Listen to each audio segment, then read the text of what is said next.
nikasikia kwa ndoto. Kwa ndoto, nilikuwa kwa ndoto. Mtu aliniita, tunajua nini? Christine utampata. Na nilikuwa kwa ndoto. Sasa Christine ndiye anapata huyu, anapata Mili. Christine sitampata aje.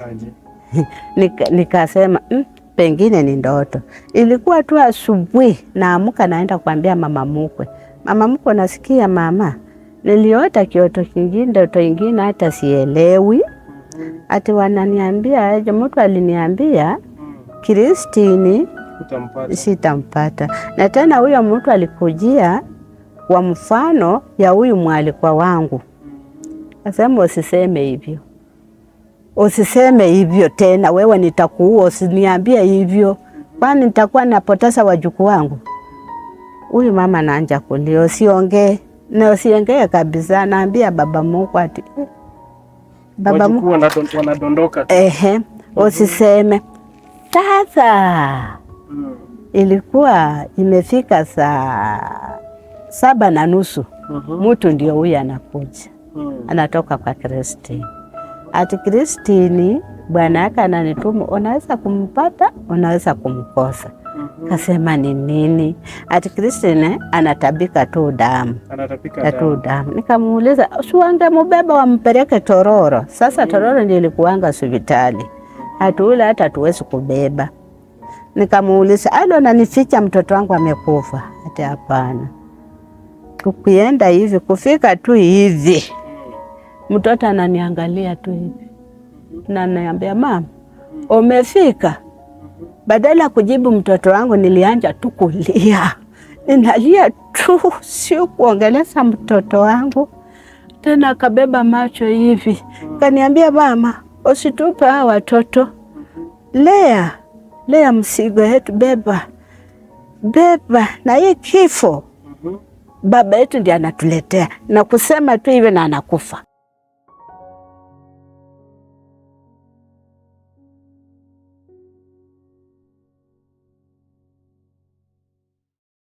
Hey guys, welcome back again, and this is the Bob Shakwila Show. You've all heard of the death, the mysterious death, vifo ambavyo hatujui vinaanzia wapi, vinatoka wapi.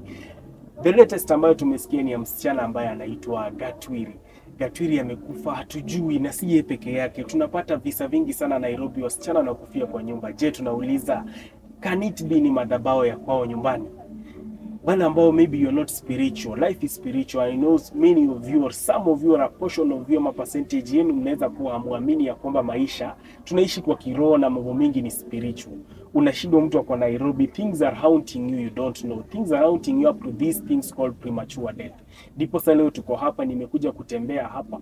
Nimekuja kutembelea huyu mama ambaye amekuwa akipoteza watoto kila tarehe 8, kila mwezi, ni mwezi wa 8 mama. Tarehe 8 mwezi wa Desemba. Tarehe 8 mwezi wa Desemba. Na unashindwa, na watoto si watoto tu wadogo, ni watoto ambao hata wamezaa watoto, ni wasichana wakubwa. Relating to mambo ya Gatwiri ndio imefanya tukuje leo katika hiki kijiji kuja kusikia story, ndipo sasa pia tujifunze mengi. I'm sure many of you will like the story and will vibe with it. Welcome to my show. This is the Bob Shakwila Show. If you've not yet subscribed, kindly do so, subscribe and turn on the bell notification. Karibu sana mama, ningependa tuanze story yako. Majina ni nani? Kwa majina ni Margaret Nangira Hukumu. Margaret Nangira Hukumu. Unamfahamu huyu msichana anayejulikana kama Gatwiri? Nasaliwa Busia County. Wewe ndio umezaliwa Busia County. Nauliza, yani unajua huyu msichana mwenye tunasema Gatwiri, umesikia mambo yake? Hiyo inanikumbusha kifo cha watoto wangu. Karibu sana. Basi ningependa tuanze story yako siku hii ya leo. Umesema unaitwa nani? Naitwa Margaret Nangira Hukumu. Nangira Hukumu. Msaliwa Busia County. Nimesaliwa na Leonida Nafula, Margaret na Misa Kiodaka. Hao ndio wazazi wangu. Na story yangu nitawaambia vile tulikutana na huyu mume. Huyu mwana kijana alikuwa ananipenda vizuri sana. Vile tulikutana na leo nilikuwa napitia kwa hali mbaya, kwa hali ya matatizo, kwa hali ya uchungu, kwa hali ya kulia. Ndio nikakutana na huyu kijana, akanipenda vizuri sana. Akanipenda kabisa, na nilikuwa na miaka 14. Akanichukua, akaanza kununulia mimi vitu akaniambia sahau ya kale. Akaninunulia mimi manguo. Ukweli alikuwa ananipenda. Na nilimuuliza swali. Utanipenda na mimi sijasoma na wewe umesoma? Akanijibu ni mimi nimekutaka sio mtu. Tukachukuliana. Wazazi wake wakakuja kwetu, wakaleta mali. Wazazi walileta ng'ombe 4 na mbuzi 4. Wakamwambia sasa enda wewe mwenyewe urudi. Mwenyewe akarudi na ng'ombe 2 na mbuzi 2. Kimila ya Waluya. Asema asante sasa wewe mwenyewe bila ulikuja bibi yako ndio huyu muende na yeye. Tukaenda na yeye. Wazazi wake nao wakanipenda. Walinipenda sana. Walinibeba kama mtoto wa boma. Tukakaa. Nikafikisha miaka 17 kama niko kwa boma lao. Nikazaa mtoto kijana. Nikabebwa kama mama harusi.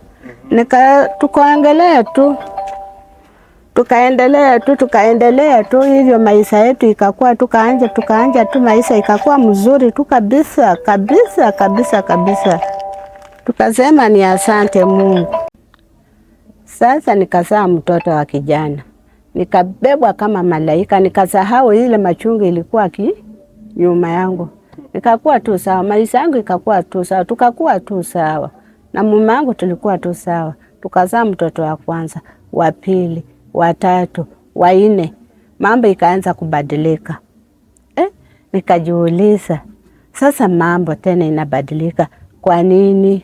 Mzaa kanyage kwa nyumba. Akiingia akikuja kama huko kwa jikoni, hiyo ni viboko.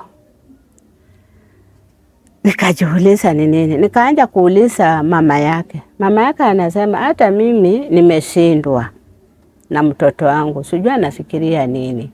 Tumeshindwa. Ni hivyo, huyo kijana akakuja akajenga nyumba. Kando. Watu hawajui chenye kilifanya kijenga nyumba. Sisi hatujui. Akikuja kwa nyumba, anahakikisha na kukuja kupea mtoto. Huyo ni mzee wako? Huyo ni mume wangu. Anaenda kwa nyumba yake. Nikajiuliza, sasa ni nini? Na kupigwa napigwa. Kupigwa nilikuwa napigwa kama ng'ombe. Ninapigwa paka nichukue maji nimwagiliwe. Nikasema, hii ndio maisha nitakuwa ninaisha. Nikaenda kuambia baba yangu. Baba yangu akaniambia mtoto wangu, mimi siwezi kukubadilisha. Vumilia. Na huyo kijana alinipea mali. Nikikubadilisha aibu itanishika na watu. Na kitambo msichana hakuruka mambo ya baba yake. Hivyo tu nikaenda nikaambia baba yake, baba mimi nakufa. Siku nyingine baba yake hasira ikamshika akamtandika na yeye. Amenichapa kiangalia hii mikono siwezi hata kugusia kitu. Kasema hapa ni kifo. Sasa kasini yake alikuwa anaoleka na yeye. Hapo ndio tulikuwa tumekuja kujua kuna sababu. Huyu mwanaume akaenda akaoa mwanamke. Kwanza alitangulia kuoa Mluya. Ni vichapo tu yenye ninapitia. Mimi sio mtu, sasa ule ndio mtu. Alioa bibi Mluya. Hiyo ikaisha. Akaleta Muganda. Muganda ndiye alitangulia kumpeleka kwa mganga. Huyu mganga alimaliza miaka 2 azai. Huyu mganga bila alikuja mimi nazaa. Yeye azai. Hivyo. Huyu mganga akamaliza miaka 3 akamfukuza. Akaleta Mteso. Sasa huyu Mteso ndiye alimpeleka kwa mganga. Na huyu mume wangu hakuwa anajua. Hakuwa anajua mali yenye wanampeleka. Sasa alijua tu ni kitu ya kawaida. Kumbe anaenda kupetua vitu yenye itaenda kuleta kuharibu boma. Yeye ajui. Bila alifika huko na mganga anamwambia ungekuja na picha ya bibi yako mkubwa. Wakaenda ruti ya kwanza, ya pili wakarudi huko na picha. Sasa hiyo picha bwanangu walimwambia we mwenyewe agana na hii madhabahu yetu. kila tarehe 8 Desemba utakuwa unapata kitu. Na yeye mwenyewe kuwa najua ni kitu gani nitakuwa napata. Kila siku ukuwa amini ombe hii madhabahu. Yeye mwenyewe kuwa najua wanamwambia nini. Kumba naenda kubeba madhabahu yenye italetea mimi kifo. Ni madhabahu ya uchungu sana, madhabahu ya majini. Hapo sasa male tunasikia watoto wamesaoleka wangapi? 2. Watoto wangu sasa. Na huyu mzee nilizaa na huyu mzee. Hao watoto walioleka Uganda. Huyu mtoto wa kwanza alioleka akazaa watoto 2. Huyu mwenye anampata aliwacha watoto 2. Mtu mwenye ajiulize, huyu nilimpata kama ni mtoto mdogo. Tumepata na yeye watoto. Sasa sisi tuko watu wakubwa. Ninafanya nini hivi? Sasa mtoto mwenye alitangulia kukufa ni mtoto wa klasi 8. Kulingana na hiyo madhabahu. Na mimi si kuwa najua. Kumbe bwanangu bila alienda kwa mganga, alienda kubeba majini. Na walimwambia ukitoka hapo usiingie kwa nyumba ingine. Pita tu mpaka kwa nyumba ya bibi yako mkubwa. Na ufika hapo na uchote maji ukunywe. Sasa mimi si kuwa najua ni nini inaendelea. Nikasema na leo mzee wangu aliamua kukuja kunitembelea kwa nyumba kama ako na furaha aje. Kumbe alikuwa anabeba vitu vinakuja kuniumiza. Sasa ilikuwa tu mwezi ya Desemba imefika tarehe 8. Huyu mtoto anaanza tu kichwa, kifua. Kichwa mwezi tarehe 8 Desemba. Hapo ilikuwa saa 7. Mtoto anaanza kichwa, kifua. Kichwa, kifua. Nikupeleka hospitali. Mama hapana. Nimelemewa. Naita shosho yake. Kuja ona Sara bila yako. Akaita ni nini? Mtoto aongei. Ni nini? Kichwa. Ni kichwa. Mtoto aongei. Saa 8 sharp mtoto anakufa. Dakika moja tu mtoto anakufa. Na nini wanapiga nduru kwa fulani na nini ndio kuna kuanga mgonjwa? Hapana. Anakuja anapata mtoto anakufa. Kifo kia mtoto anatoa vitu. Anatoa damu kwa mapua. Anatoa damu kwa masikio. Na nini inanyonga mtoto? Ni nini inanyonga mtoto? Ni nini inanyonga mtoto? Ndio mtoto kuendanga. Wanaitana. Huyu akaenda hivyo. Tukamalizana na huyo. Tukakaa. Desemba inafika. Tarehe 8 saa 7 ninaitwa. Ale msichana wangu anaoleka ati mama Mili. Mili sio Mili. Mili alianja tu saa 7. Saa 7. Sijui kama tutampata, sijui kama. Kumbe ananiambianga na nawacha msichana amekufa. Tukienda tunapata mtoto amekufa. Damu inatoka. Masikio inatoa damu. Mapua inatoa damu.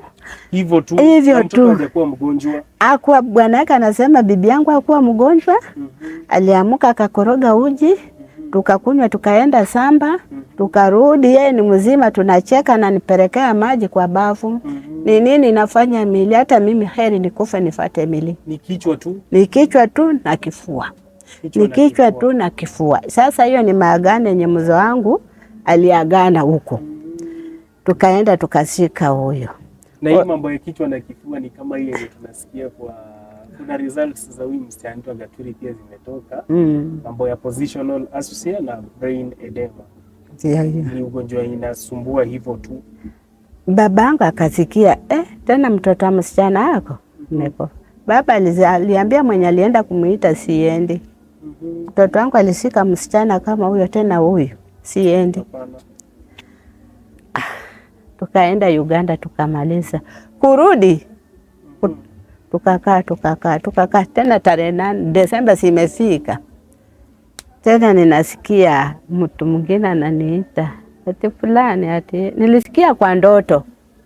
Kwa ndoto, nilikuwa kwa ndoto. Mtu aliniita, tunajua nini? Christine utampata. Na nilikuwa kwa ndoto. Sasa Christine ndiye anapata huyu, anapata Mili. Christine sitampata aje. Nikasema pengine ni ndoto. Ilikuwa tu asubuhi naamka naenda kuambia mama mkwe. Mama mkwe, nasikia mama, niliota kioto kingine, ndoto ingine hata sielewi. Ati wananiambia aje, mtu aliniambia Christine sitampata. Na tena huyo mtu alikujia kwa mfano ya huyu mwalikwa wangu. Asema usiseme hivyo. Usiseme hivyo tena, wewe nitakuua, usiniambie hivyo. Kwani nitakuwa napoteza wajukuu wangu? Huyu mama anaanza kulia, usiongee. Na usiongee kabisa, naambia baba mkwe ati baba mkwe wanadondoka. Usiseme. Sasa ilikuwa imefika saa 7:30. Mtu ndio huyu anakuja. Anatoka kwa Christine. Ati Christine bwana yake ananituma, unaweza kumpata, unaweza kumkosa. Kasema ni nini? Ati Christine anatabika tu damu. Damu. Nikamuuliza, usiwange mbeba wampeleke Tororo. Sasa Tororo ndio ilikuanga hospitali. Ule hata tuwezi kubeba. Nikamuuliza, alo ananificha mtoto wangu amekufa? Ati hapana. Tukienda hivi, kufika tu hivi, mtoto ananiangalia tu hivi. Na ananiambia, mama, umefika? Badala kujibu mtoto wangu, nilianja tu kulia. Ninalia tu, sio kuongeleza mtoto wangu. Tena akabeba macho hivi. Kaniambia, mama, usitupe hawa watoto. Lea msigo yetu, beba. Na hii kifo baba yetu ndiye anatuletea. Na kusema tu hivyo na anakufa. Hivyo tu. Hii ni kifo yenye baba analeta. Mtoto wangu aliniambia hii kifo baba yetu ndiye ametuletea. Ni mama, unaenda kuhangaika paka dakika ya mwisho. Paka wazimu atakuwa kwa boma lako. Nikasema Chris, nililia watoto wangu. Nikasema Christine, mbona Sara akikufa hakuniambia hivyo? Milia akikufa akiniambia. Na we Christine, mbona hii roho imekukujia? Hivyo ndio mtoto wangu kwenda. Damu inatokezea kwa hii masikio, damu inatokezea kwa mapua, damu inatokezea kwa mdomo. Mtoto wangu alikufa kama mnyama. Nikiona hivi. Pole sana. Sasa hiyo ndio ilifanya baba yangu alisema lazima nitaenda. Na baba mkwe akasema lazima nitatembea. Kifo kia Christine kilikuwa kifo kia uchungu. Mtoto wangu alikufa akiongea, na akilia watoto wake, na akilia mume wake. Akaniambia, mamu, sijaribu kuacha watoto wangu. Na ni kifo kia baba lileta. Na mtoto wangu anakufa. Bila waliita baba yangu, akaona tu hivi ni ukweli Christine alikufa. Na akaenda baba kuomboleza hiyo mazishi hata asike. Kumbe baba bila alienda, baba alienda kukufa. Nitasema nini? Nitafanya nini? Nikasema, Mungu, ulinisahau, dunia ikanisahau, ukanipa watoto uzuri. Shetani inisamehe. Shetani, nilipitia kwa machungu kutoka utotoni wangu. Tena nitapitia kwa na hawa ndio wangekuwa ndugu yangu, dada yangu. Ikaenda hivyo. Sasa huyu ndio baba alienda kujua. Na mganga mwenye alienda kumbe ni rafiki yake. Akamuongeleza, ninaona hii unaandika hapa hii maandiko. Nani alileta hicho? Hii picha inaonekana kama picha ya bibi ya mtoto wangu. Akasema, unaona hiyo picha?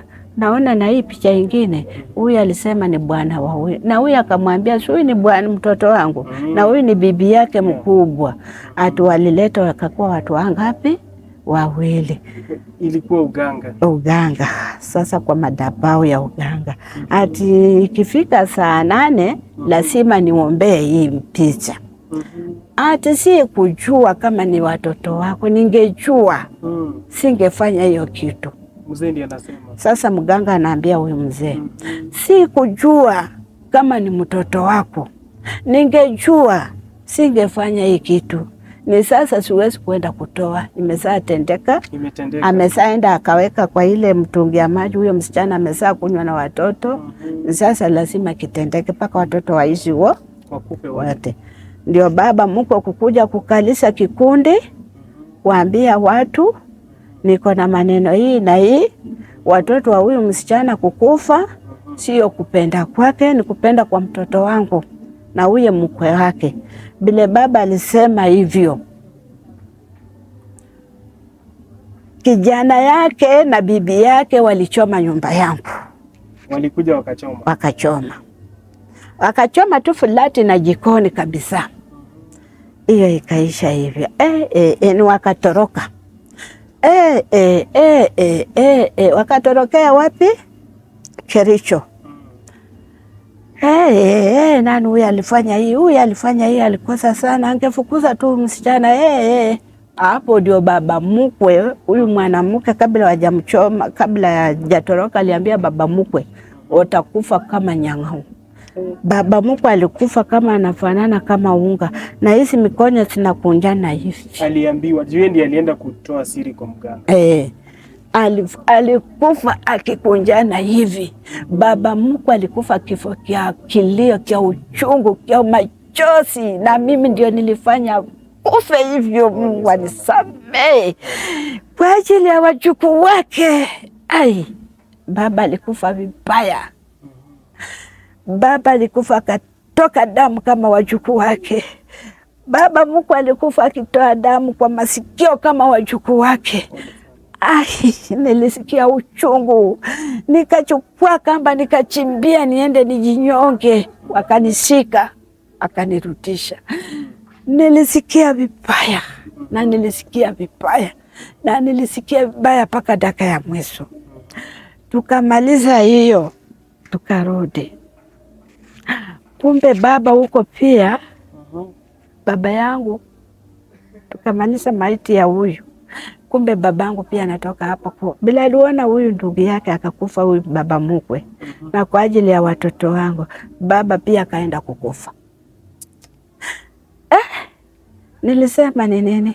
Ninaona watu wenye wanakuja wanasema msimwambie bila babaka alitoka hapa alienda kukufa, mwacha asike baba mkwe ndio tutamwambia.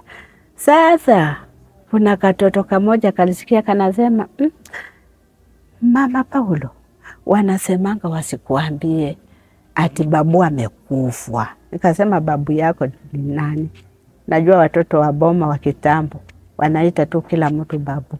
Nikasema babu mgani? Ati babu wako wa ng'ambo. Nikasema baba yangu amekufa. Nikienda baba alikufa kitambo. Wanachukua hii mchanga, wanaleta mataa wanaweka juu ya mchanga, wanamlalisha hapo, wanaleta mchanga ingine wanamwagilia, wanamfunika matawi ya mandizi ili atakauka tu anuki. Nilifika kwa mlango, nikapata baba amesaa kufa kitambo. Sikuwa na amani mpaka dakika hii, sina amani. Sina amani kwa ile vifo, sina amani. Sina amani hata kidogo.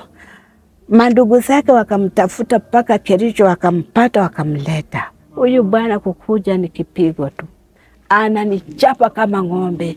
Ananichapa kama mpaka nibebe hivi aniweke kwa beseni ya maji, mpaka animwagilie maji.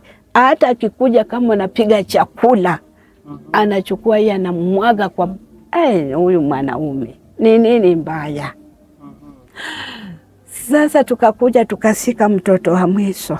Tena pia saa 8 akakufa. Kasema na mkaili pia nafuata madada zake, na hii kifo ni kifo aina gani? Hii kifo ni kifo ya aina gani? Hii kifo lazima mimi nitasikwa na huyu. Nikachimbia, mwingine akanipata kama nimesajiwekelea mkamba, wakanitoa. Wakachimba kaburini, walinipata mimi ndani. Nasema lazima mimi nitaenda na watoto wangu, nimechoka na dunia. Kila mwaka, kila tarehe nimechoka.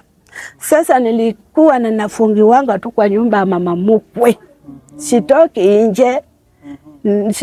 nje. Watoto wangu wanawaweka hapo, sitoki nje. Nikasumbukana. Hii kifo. Nikakuja nikapumua. Bila nilitulia nikasema sasa watu wenye Mungu ananiwachia. Wacha nikae nao. Sasa tukakaa. Ikifika tarehe 8 Desemba, huyu mtoto akari kwa kichwa. Yeye ni wazimu mpaka wa leo. Na huyo mtoto hataki kuniona hivi kwa macho. Na hiyo sijui walimuongeleza wakaita jina anikatae mimi. Hataki kuniona hata kidogo. Hataki kuniona. Akiniona ni kichapo tu. Na najua wako hata kuchape ni wako tu. Hata wafanye nini ni wako tu. Mimi mwenyewe nilikuwa nyumbani. Hiyo msigo yake nilikuwa nabeba, nilikuwa napumzisha watoto wangu msigo ingine. Akapupua hapo, mimi mwenyewe naenda kutoa mapupu. Saa hii mtoto wangu nikikaa mahali yenye ninakaa sina amani. Sina amani hata kidogo. Sina amani. Pole sana mama. Sina nyumba. Nilikuwa nalala na watoto wangu kwa nyumba, mtoto mdogo. Na huyu mgonjwa akiamuka atanigonga paka watoto wapigane na yeye, washikane na yeye ndiye aniwachilie. Atararua kwangu manguo mpaka saa hii. Wako ni wako. Pole sana mama. Hata ninatamani niende tu nitoenge hiyo mapupu yake nipumzishe watoto wangu. Nataka sasa nikuulize swali. Najua unapitia magumu, si ndio mama? Nataka unijibu haya maswali mama. Nataka ujitie nguvu, kila kitu itakuwa sawa. Sawa? Unasema watoto walikufa tu like mysteriously, yani ghafla ikifika tarehe 8 na mwili haionyeshi dalili au si wagonjwa. Na ndio sababu tumekuwa tukifananisha kifo cha watoto wako, hata vile tulisikia story yako na cha huyu msichana anaitwa Gatwiri. Hata huyo walimwendea tu kwa madhabahu. Gatwiri. Hivi unasema kifo paka cha Gatwiri sio normal. Na wewe mwenyewe ni shahidi, umepoteza watoto kwa hiyo njia. Tuambie sisi kama Wakenya tusikie. Kifo cha huyu msichana Gatwiri. Wakiona najua kuna maboma. Wakiona wakitoka chini. Wakiangalia tu anapiga picha, wanaona huyu atakuja kuendelea. Lazima watatafuta mbingu sote juu na chini. Watagusa maisha yako. Watagusa maisha ya watoto wako. Watagusa maisha ya watoto yako. Kama wewe wako na walikuwa wanakufa hivyo. Ndio. Juu walijua watoto ni werefu. Watakuja kuniinua. Watajua watakuja kunitoa kwa matope. Watajua nitakuja kusahau kale niliyopitia. Sasa walipitia kwa watoto. Ukamaliza. Na ikuingi mbali, inakuanga boma. Mtu wa karibu. Unasema ni baba ya watoto. Ni baba. Sasa kama yangu hii, ni baba mtoto. Mwenye alinioa, akanitoa kwetu. Kabla sina mtoto, yeye hana mtoto, ndio tukakuja tukapatana, tukapata watoto. Hii inaitwanga roho ya wivu. Haitaki mtoto wa mtu aendelee. Kabla pengine uko na shamba, hiyo kifo itakupata. Kama kunaingia kwa boma na unalima sana, hiyo majaribu itakupata. Unapenda usiyopenda itakupata. Ni kama hawataki kuangamisha watoto, wewe na mume wako mtaondoka, mtawacha watoto wakihangaika. Pole sana mama. Pole sana kwa kisa chako.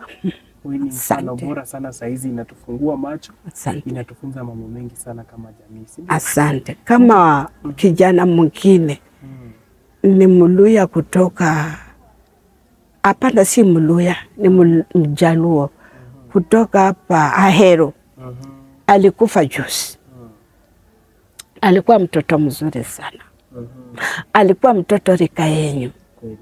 Alikuwa engineer. Huyo mtoto bila alienda Desemba kutengeleza mama, alijengea mama yake nyumba ya mawe na alienda kumuingizia stima. Ayuko paka saa amekufa. Ni wivu. Bila alitoka huko akumaliza wiki 2. Wamesa mpeleka. Pole sana. Hiyo ndio sinakuanga sasa, ndio maisha ya saa hii. Sasa maisha ya saa hii, kifo kia watoto wangu kilinipea mimi mwanamke kama mimi. Nitajua ule wazimu, nitajua watoto wenye waliwacha, nitajua kuchokora vitu kwa nini. Na nilikuwa na chokora takataka. Sasa vile mvua ilileta mfuriko, hizo zote takataka yetu ilienda. Na kazi yenye nilikuwa nategemea imeenda. Sasa mtoto wangu hata bila unaniona nisiangalie huko, ni mitungi ya maji yenye ninabebea watu.